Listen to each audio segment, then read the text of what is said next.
Adventure because adventurers did not have many chances to kill people. Of course, they fought a lot of monsters, but Brain's ultimate goal was to defeat Gazef. With that in mind, he had to train himself by fighting other humans. Within this limited range of options, Brain chose to join the Death-Spreading Brigade. Granted, they were only a band of Sellswords, but any mercenary company would do. He had only one aim in mind. That was to wipe away his earlier shame and avenge his defeat with victory. In order to achieve this aim, he needed greater skills. Brain was willing to sacrifice anything for a weapon that matched his skills. Magical weapons were very expensive, but he did not seek something as simple as a magic weapon. In the south, far from the kingdom, there was a city in the desert. Stories of blades that carved steel like mud came from there, weapons, which were far superior to weakly enchanted magic weapons even without any enchantments of their own. Such swords commanded staggering prices, enough to make one's eyeballs pop out when one heard of them. Those weapons were what Brain wanted. And in the end, he finally obtained a katana. Currently, Brain's abilities had reached their limit. He was quite confident that he could defeat anyone easily, even if his opponent was Gazef. Even so, he did not allow that to get to his head, but continued training himself without fail. Every time he closed his eyes, he saw that scene again. He saw that scene from the martial tournament, that beautiful battle with Gazef.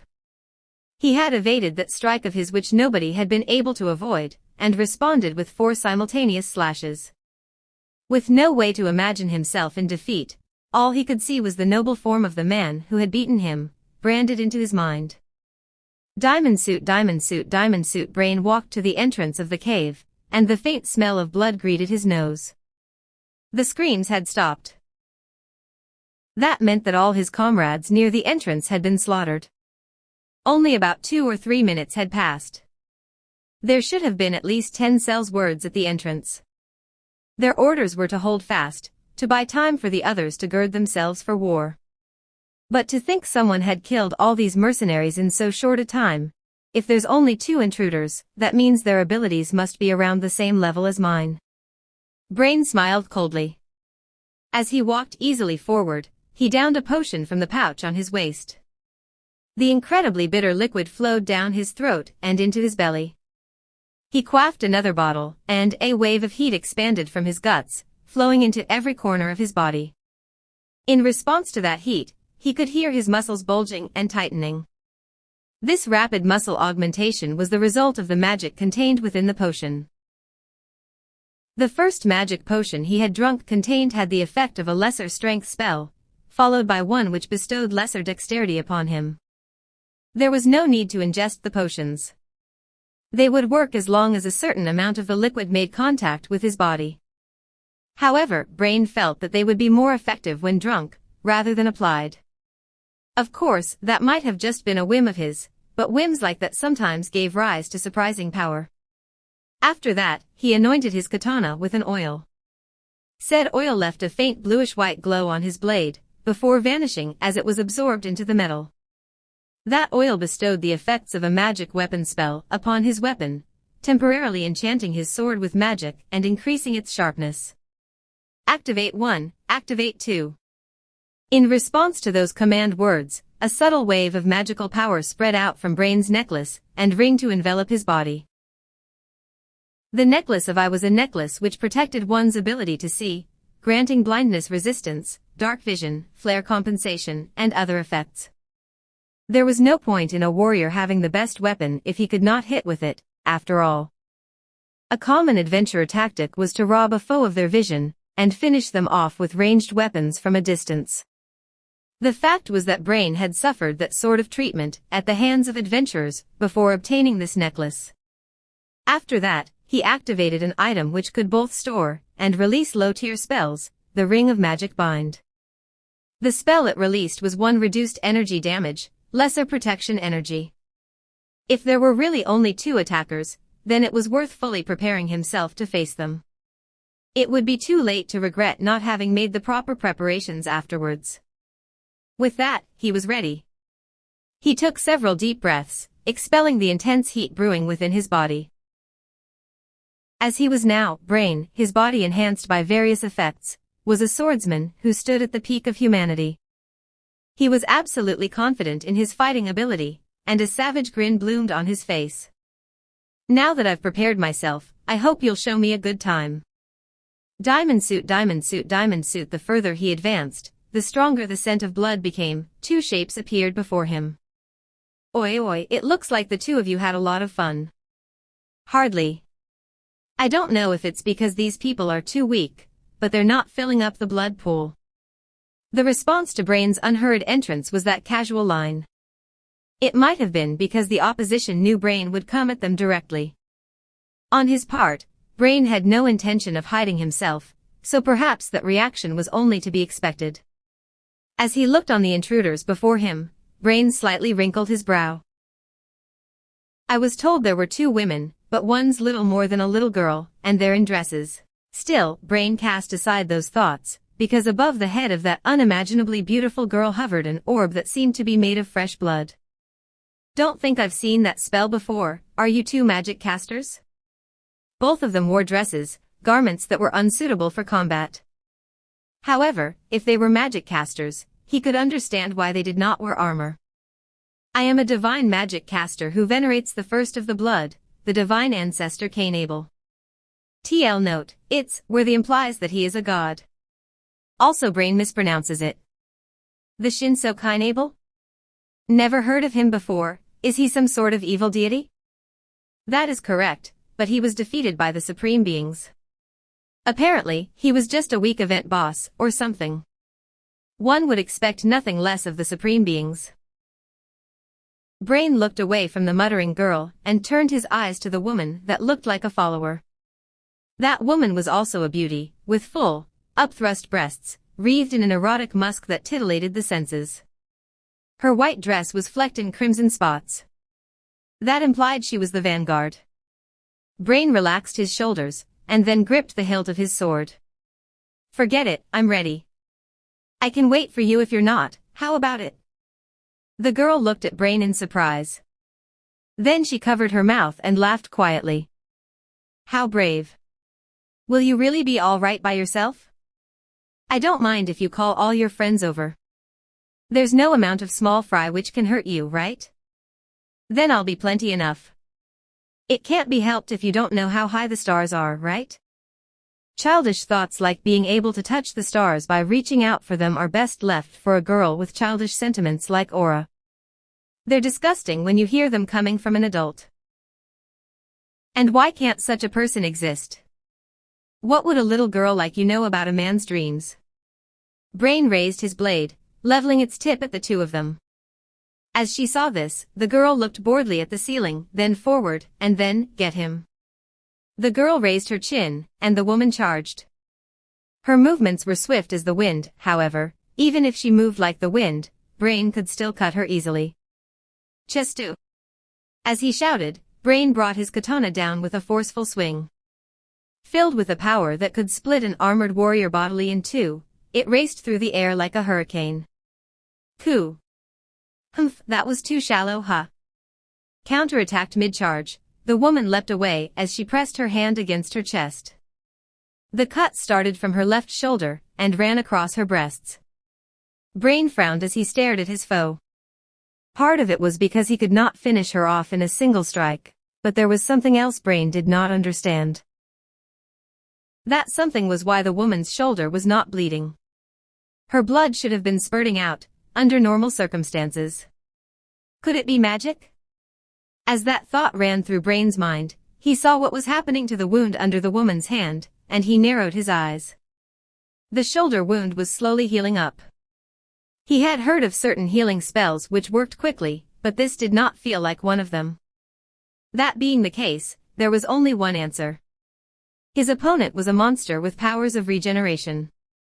Her sharp canines were exposed and her red pupils were filled with hostility. She looked almost the same as a human being. As he pondered these facts, Brain finally deduced the true identity of the monster. A vampire, no? Special abilities include fast healing, mystic eyes of charming, life drain, creating spawn through blood drain, weapon damage resistance, cold resistance. There should also be, forget it.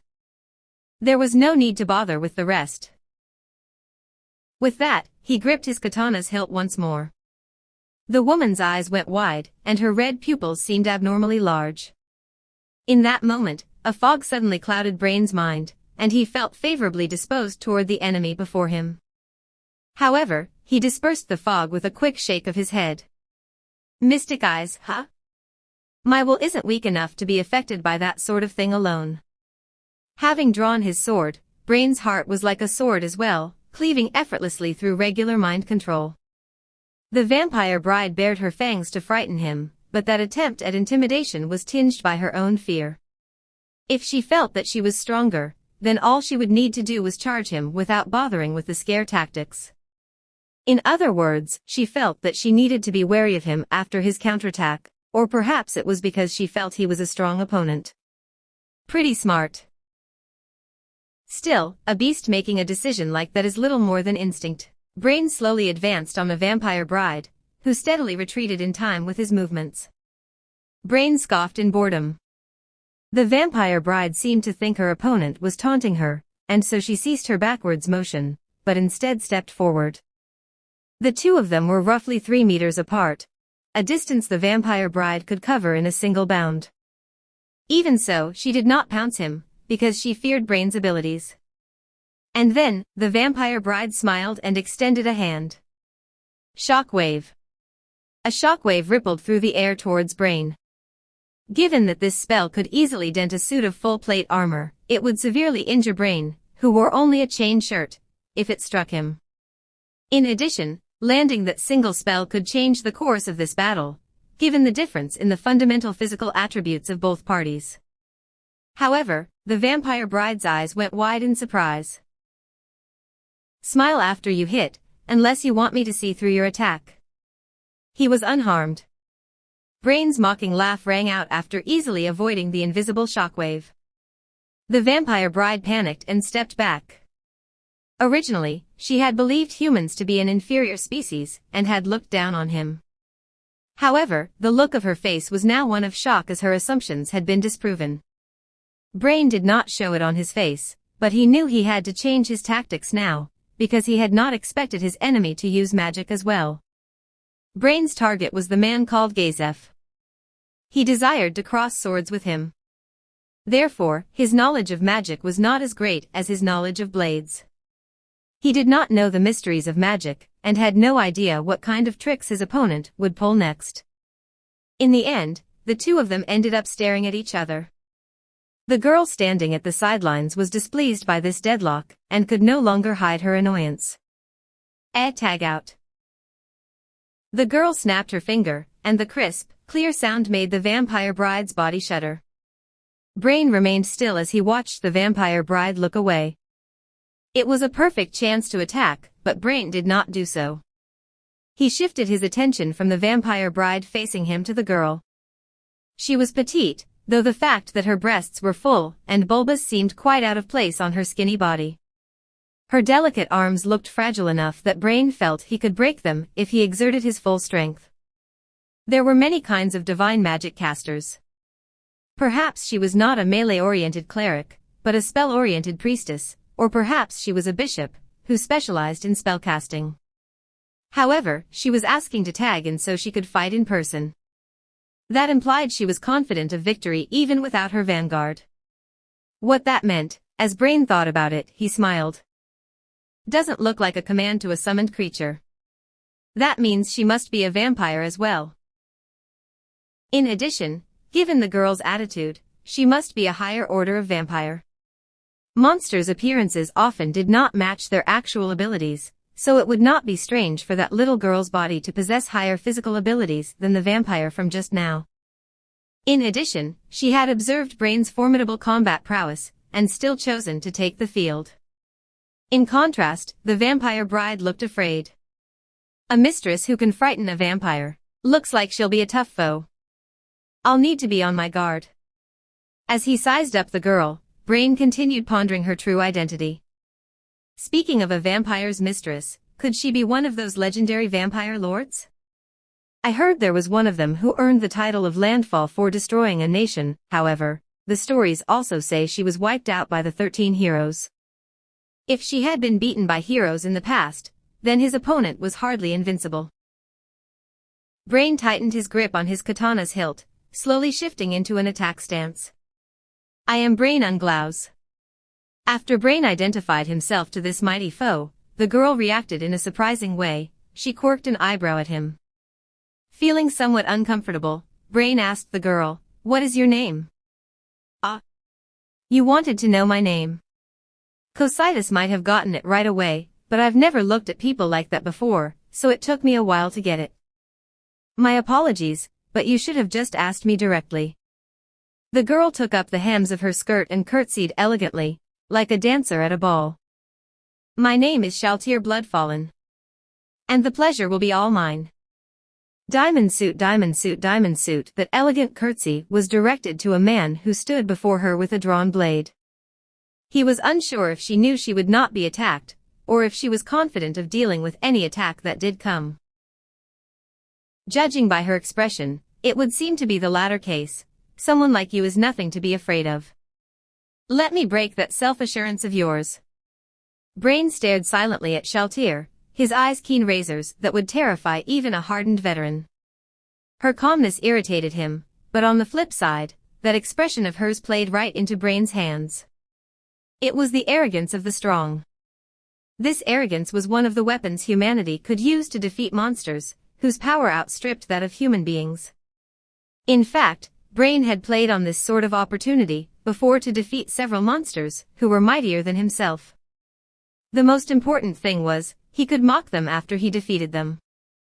After he told them, you can look down on some people, but not others. Are you not going to use martial arts? Martial arts. They were skills mastered during a warrior's quest for martial perfection. Some people called them ki, or some kind of aura, but they defied easy description. In the face of a massive, towering foe, a person who had learned Fortress could negate the mighty blows of his opponent and stand blade to blade with him. Someone who had learned the ability to concentrate ki onto his blade and swing with slash could slay even the most resilient of foes in one hit. Against heavily armored foes, the bludgeoning martial art called bash came into play. Anyone who had learned to temporarily improve their physical parameters with ability boost could seize victory through their power of their augmented bodies. A warrior needed to anticipate all sorts of circumstances, learn various martial arts, and incorporate them all into his own strength. This went double for adventurers, who were often plunged into bizarre battle conditions. That being the case, what about Brain? Humph, I won't need martial arts for a brat like you, Brain responded. It was a lie, of course. He was not stupid enough to announce his ace in the hole to his opponents. Brain exhaled slowly and lowered his stance, returning his sword to its sheath. He was preparing for a draw cut. His breaths became long and shallow. He focused his mind into a single point, and in the moment, where it was fully concentrated, his awareness rebounded, expanding back outward. His perceptions were on a level where he was fully aware of everything around him, sounds, the air, and other sensory phenomena. This move was one of the original martial arts that he had created, Field. Its range was not great, only about 3 meters in radius, but the martial art allowed him to perceive everything within that radius. Perhaps it might be easier to explain it as boosting his accuracy and evasion while within that area. Combined with Brain's honed body, this martial art possessed extraordinary power. He was confident that he could emerge unscathed beneath a hail of arrows. In addition, his precision was such that he could cleave even a tiny grain of wheat in two. In addition, all living things died when weapons struck their vitals. Thus, all one needed to do was master techniques which could accurately strike said vitals.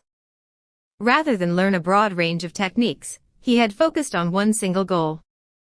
His goal was to strike faster than his opponent, to accurately deliver a single, fatal blow, and in the course of his studies he had innovated a second unique martial art, instant flash. That high-speed strike was swift enough to be undodgeable, but he had not stopped there. His training after that was extraordinary, in pursuit of the peak of excellence.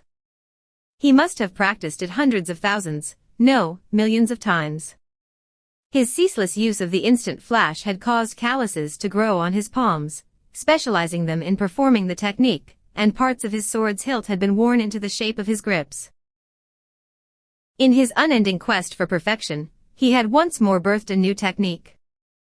He could cut his foe so quickly that blood would not even stick to the blade. Feeling that he had reached the realm of the gods, he named that technique God Flash.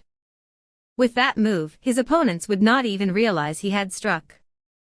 Once he combined these two martial arts, the field which guaranteed a hit, and the God Flash that struck at divine speed, there was no way anyone could avoid being slain in one blow. His strikes were aimed at his opponents' vitals, specifically, their necks. This was his secret move, the Mogaribyu.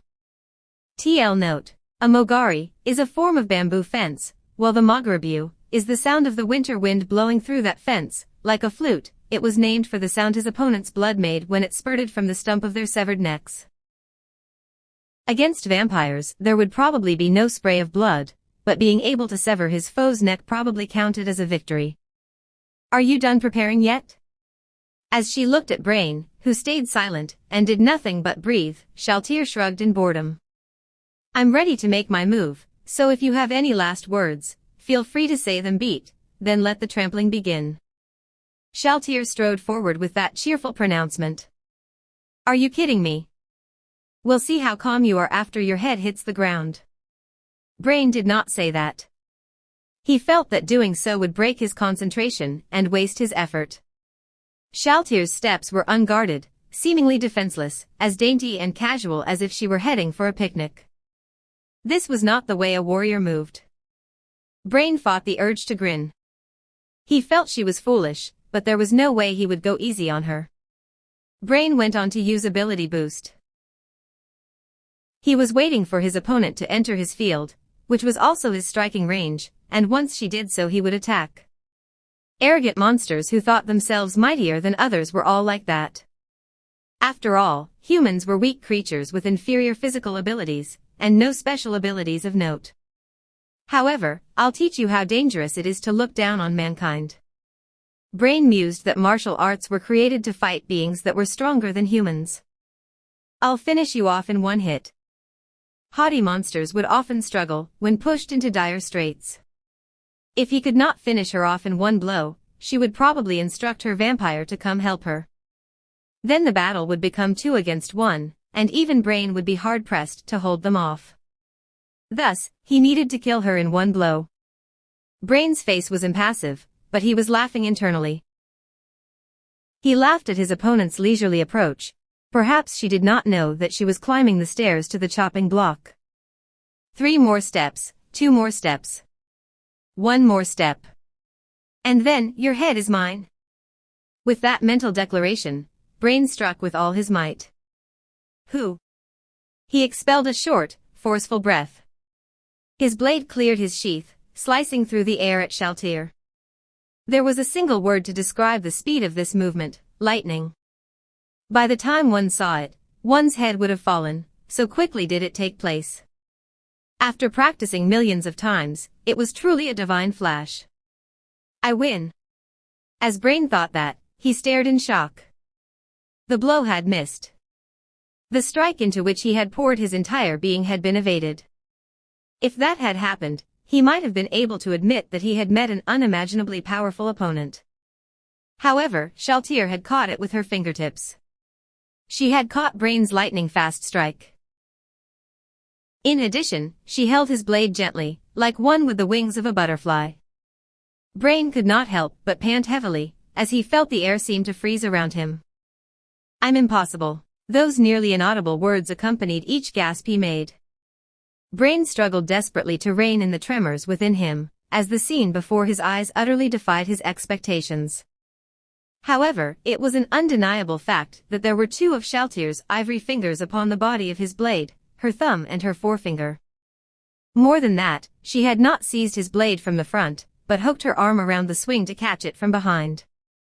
Without once entering the path of the strike, she had caught up with the speed of the katana, with the speed of his god flash.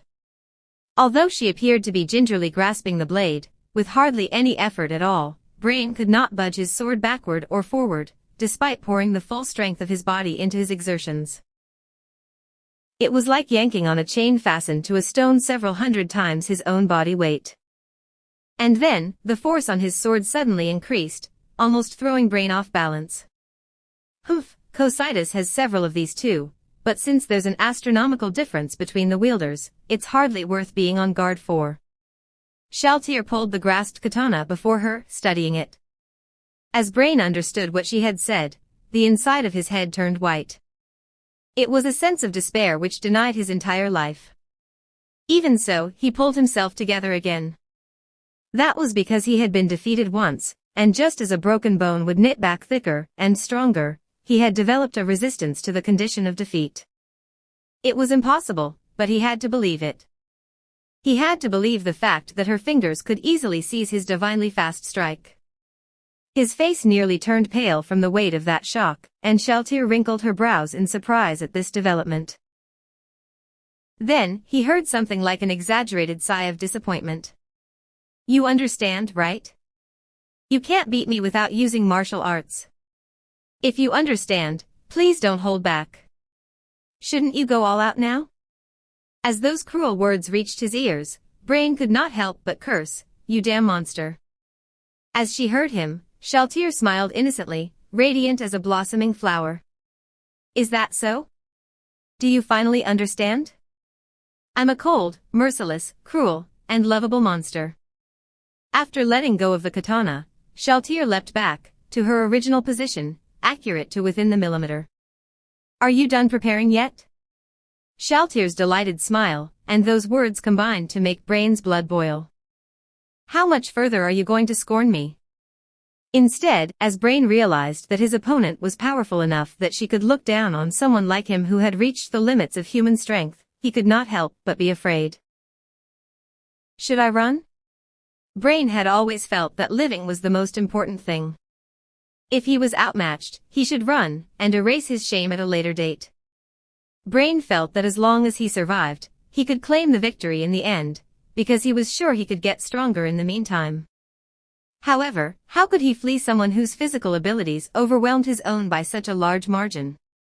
As though freshly awakened, Brain reconfirmed the location he was targeting.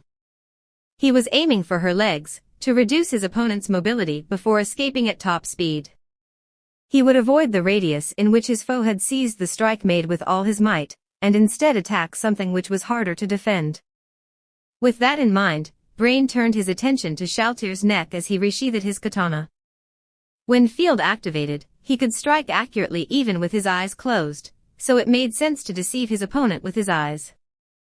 Let the trampling begin. Shaltir stepped forward once more in an exaggerated fashion. Although he had previously expected that she would step into his field, it was the opposite now. He hoped that she would not enter the field. How pathetic is this, Brain mentally chastised himself. Still, even his desire to avenge himself could not ignite his fighting spirit. It was like a fire that had run out of fuel. He sked and used field to monitor Shaltir's movements.